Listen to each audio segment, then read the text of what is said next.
The Adventures of Tom Sawyer by Mark Twain. Chapter 24. Splendid Days and Fearsome Nights. Tom was a glittering hero once more, the pet of the old, the envy of the young. His name even went into immortal print, for the village paper magnified him. There were some that believed he would be president yet if he escaped hanging.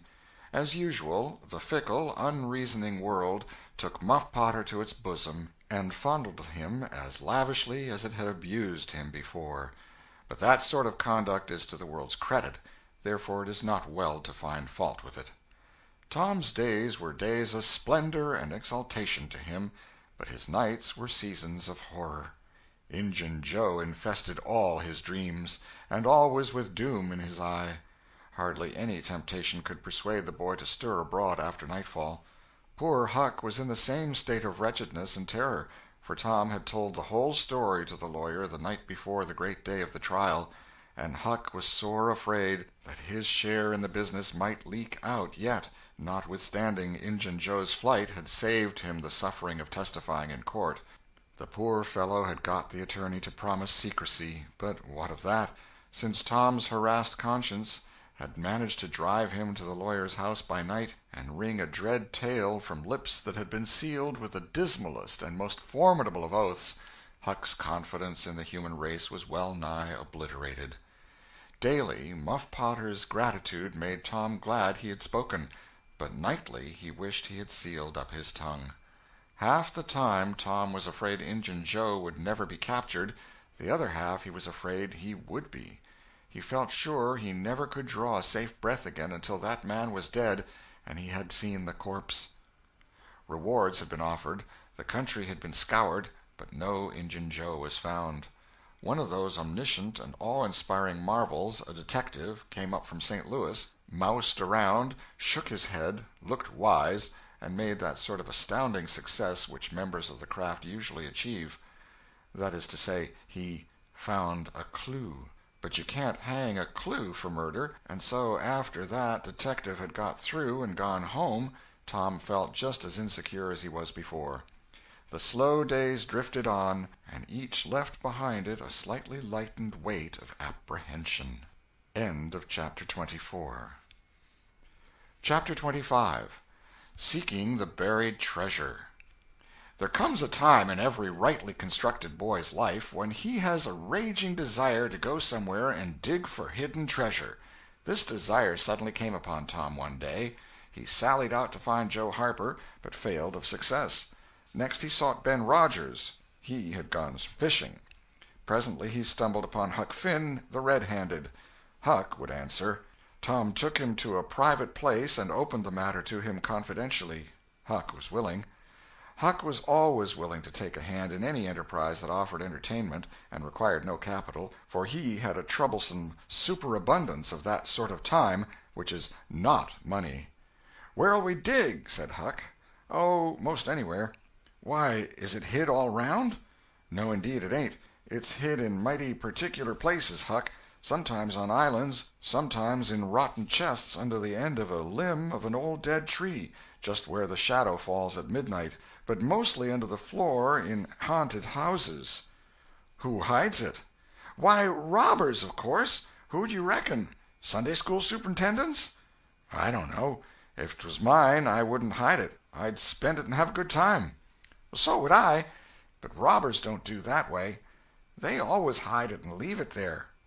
"Don't they come after it any more?" "No, they think they will, but they generally forget the marks, or else they die. Anyway, it lays there a long time and gets rusty, and by somebody finds an old yellow paper that tells how to find the marks. A paper that's got to be ciphered over about a week, because it's mostly signs and hieroglyphics." "Which?"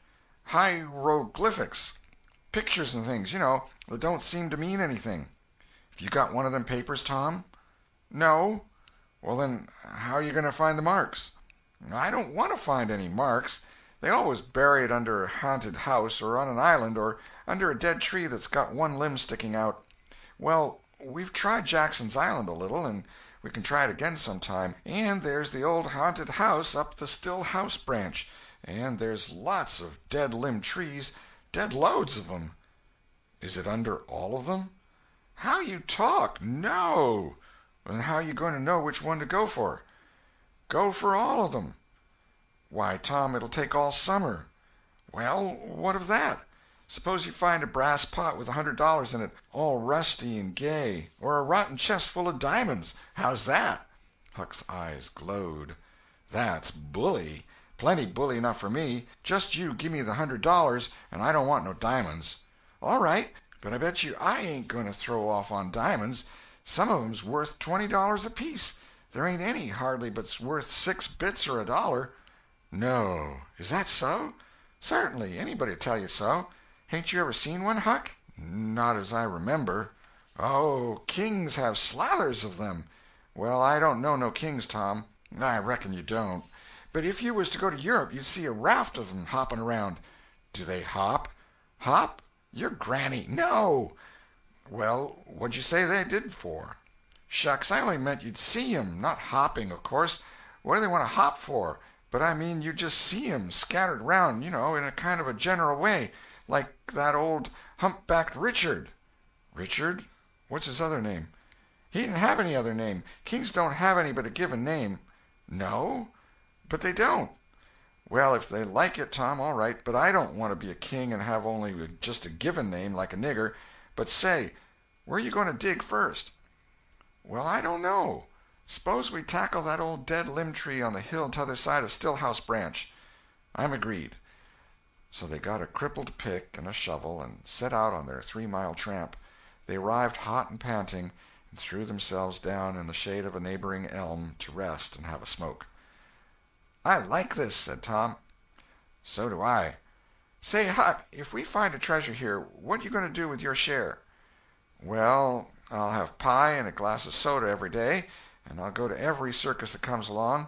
I bet I'll have a gay time. Well, ain't you going to save any of it? Save it? What for? Why, so as to have something to live on by and by. Oh, that ain't any use. Pap would come back to this yer town some day and get his claws on it if I didn't hurry up, and I tell you he'd clean it out pretty quick. What you going to do with yourn, Tom? I'm going to buy a new drum, and a sure enough sword, and a red necktie and a bull pup, and get married. Married? That's it. Tom, you ain't in your right mind. Wait, you'll see. Well, that's the foolishest thing you could do. Look at Pap and my mother. Fight! Why, they used to fight all the time. I remember mighty well. That ain't anything. The girl I'm going to marry won't fight. Tom, I reckon they're all alike. They'll all comb a body. Now, you better think about this a while. I tell you, you better. What's the name of the gal? It ain't a gal at all. It's a girl. It's all the same, I reckon. Some says gal, some says girl. Both's right, like enough. Anyway, what's her name, Tom? I'll tell you sometime, not now. All right, that'll do. Only if you get married, I'll be more lonesomer than ever. No, you won't. You'll come and live with me. Now, stir out of this, and we'll go to digging. They worked and sweated for half an hour. No result. They toiled another half hour. Still no result. Huck said, Do they always bury it as deep as this? Sometimes, not always. Not generally.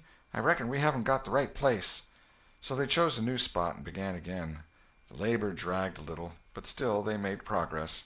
They pegged away in silence for some time. Finally, Huck leaned on his shovel, swabbed the beaded drops from his brow with his sleeve, and said, Where are you going to dig next, after we get this one?